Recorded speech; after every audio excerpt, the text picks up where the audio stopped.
आशीष, mood इस वक्त बाजार का तो इस तरह का है कि पहले ब्लिंक कौन करेगा। अब ना तो तेल की कीमतें यहाँ जा रही है, जैसे ना आ रही है ना जा रही है, वो वैसा ही मामला है क्योंकि क्योंकि वो वेट कर रहे हैं कि डील कब होगी, सीज़फायर कब होगा, क्योंकि वो भी ये मानकर चल रहे हैं कि ये कोई प्रोलॉन्ग कॉन्फ्लिक्ट होने वाली नहीं है। वो यूएस अपनी तरफ से कार्रवाई कर रहा है, ईरान अपनी तरफ से जवाबी कार्रवाई कर रहा है, और जब तक कोई बड़े इंपॉर्टेंट इंफ्रास्ट्रक्चर एसेट पर हमला नहीं होता, शायद तेल की कीमतें इसी तरह बनी रहेंगी। एक रिस्क प्रीमियम, स्कैरसिटी प्रीमियम शायद बना रहे, लेकिन अब तक इस तरह की अभी कोई मेन हमले ऐसे नहीं हुए, बस मसल फ्लेक्स कर रहे हैं। हमले हुए हैं लेकिन उस तरह से नहीं। सेंट्रल कमांड यही कह रहा है। कल भी एक खबर आई थी, सेंट्रल कमांड ने अपने खुद के एक्स पे, अपने पोस्ट पे ये कहा भी है कि एक खबर ये चलाई जा रही है ईरानी मीडिया की तरफ से कि यूएस की फोर्सेस ने एक सिविलियन वीट स्टोरेज फैसिलिटी पर हमला किया है, जो कि गलत है।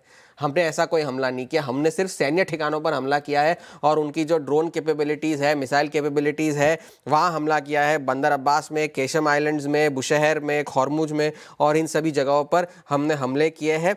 और एक करकाओ फ्लैग्ड एक जहाज़ था जो कि एक अनलेडन ऑयल टैंकर था, वो एक ईरानी पोर्ट की तरफ जा रहा था, तो बार बार चेतावनी देने के बावजूद वो रुका नहीं, तो फिर उसे जो है डिसेबल कर दिया गया उस पर हमला करके। ये सेंट्रल कमांड ने कहा। और डोनाल्ड ट्रंप ने भी ये कहा कि जब तक ईरान जो है स्ट्रेट ऑफ हॉर्मुज खोलने के लिए राजी नहीं हो जाता और जो है अपनी जहाज़ पर हमले बंद नहीं कर देता, तब तक यूएस की कार्रवाई जो है वो जारी रहेगी। अब एक तरफ वो कह रहे हैं कि खोलने के लिए राजी नहीं हो रहा, तो पहले खुद कह रहे थे कि स्ट्रेट ऑफ हॉर्मुज तो खुला हुआ है, हम करेंगे रक्षा आपकी, आप जाइए।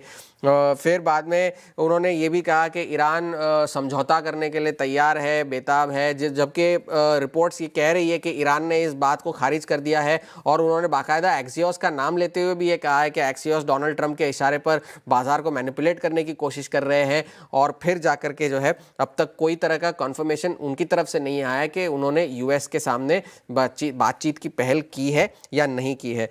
कल ईरान के संसद के जो स्पीकर है गालिबाफ, उन्होंने टेलीग्राम पर अपनी एक पोस्ट लिखी जिसमें उन्होंने ये कहा कि हम जंग नहीं चाहते, लेकिन अगर हमें हमारे राष्ट्र हितों की रक्षा करनी है तो हमें दोनों तरफ की चीज़ों के लिए तैयार रहना होगा। अगर हम एक चुनकर दूसरे को नज़रअंदाज करें, यानी कि बातचीत चुनकर जंग को नज़रअंदाज करें या जंग चुनकर बातचीत को नज़रअंदाज करें, तो वो स्ट्रेटेजिकली गलत होगा। तो इसका मतलब इस वक्त ये नहीं है कि अगर हम बातचीत करें या नेगोशिएट करें तो वो कॉम्प्रोमाइज़ है, लेकिन एक रेजिस्टेंस है हमारी तरफ से। और अगर किसी एमओयू में हमारा फ़ायदा नहीं होता तो हम उस एमओयू को फॉलो करने के बिल्कुल पक्ष में नहीं है और हम फॉलो करना भी नहीं चाहते। ये उन्होंने कल अपने टेलीग्राम के एक पोस्ट में कहा। ईरान की सेना ने कल ये लिखा कि जब तक यूएस जो है अपने हमले बंद ना कर दे और अपने इस इलाके में अपना हस्तक्षेप बंद ना करे, तब तक स्ट्रेट ऑफ हॉर्मुज भी बंद रहेगा।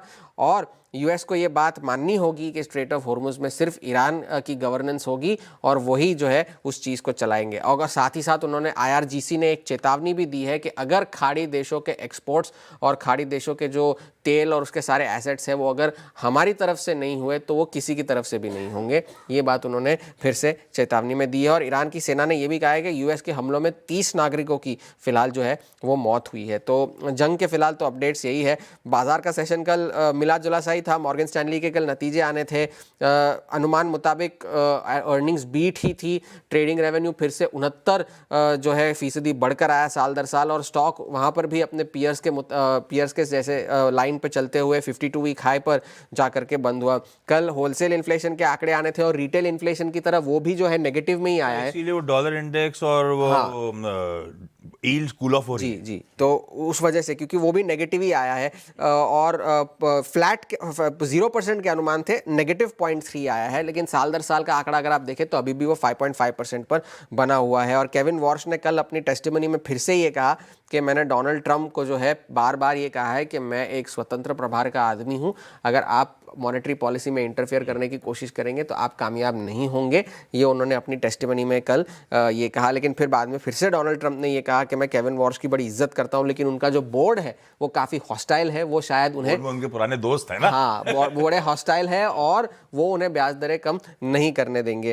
तो साहब है ना बोर्ड में, हाँ बिल्कुल है। और साथ ही साथ फिर उन्होंने ये भी कहा कि लेकिन इकोनॉमिस्ट जो है वो ये कह रहे हैं कि फिलहाल के लिए तो ठीक है, ये 1 महीने की बात थी, लेकिन अगर ये जंग फिर से चलती रही और फिर से जो है प्राइसेस बढ़ते रहे तो महंगाई पर फिर से दबाव जो है वो आ सकता है। आज रिटेल सेल्स के आंकड़े आने हैं, TSMC के नतीजे आने हैं, आज नेटफ्लिक्स के नतीजे आने हैं, तो इन सब पर बाजार की नजरें होंगी। मिला जुला सा सेशन था, लेकिन कल भी हम बात कर रहे थे चिप स्टॉक्स बड़े वॉलेटाइल है, वहां पर उस वजह से पूरे ग्लोब में दबाव बना हुआ है।